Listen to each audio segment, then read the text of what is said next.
पानी समस्या को नहीं तातिले लोके। मार्च मास न हेउणु ग्रामांचल रे देखादेला जल समस्या आउ मे जून मास तो न कहिबा भल। पानीय जल पाइबारु वंचित हेउचंती लोके। सकाळ हेले एठी लोकंकु खेरे पानी चिंता। टोपे पानी पाई डहल विकल ग्रामवासी। 3टी नलकूप को 700 रु ऊर्ध्व परिवार। राति पाहिले पानी पाई लागुछि लंबा लाइन। पानीय जल पाई सरकार अनेक योजना करुथिला बेले किछि भी कार्यकारी हेउनथिबा देखिबाकू मिलुछि गजपति जिला मोहना ब्लॉक दमादुआ ग्राम पंचायत अंतर्गत किरिम्भा ग्रामरे। एठारे पानी पाई नाकेदम हेउछंती ग्रामवासी। 700 रु ऊर्ध्व परिवार एठारे बसवास करुथिबा बेले सेठारे मात्र 3टी नलकूप रहिछि।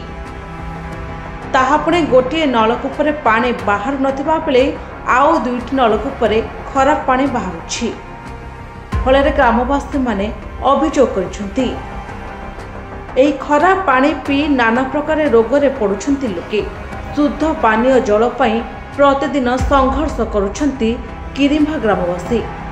मे और जून मास को परिस्थिति आहुरी जटिल हेबार संभावना रही।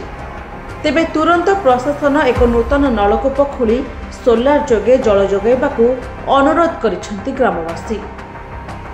ग्रामांचल में पानीय जल जोगाण सहित चाष जमी को जल जोगाइबा पई लक्ष लक्ष टंका खर्च करुछंती सरकार।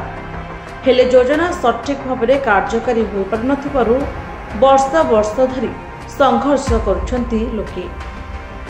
मोहनार धीरेन्द्र नायकଙ୍କ रिपोर्ट निरपेक्ष न्यूज।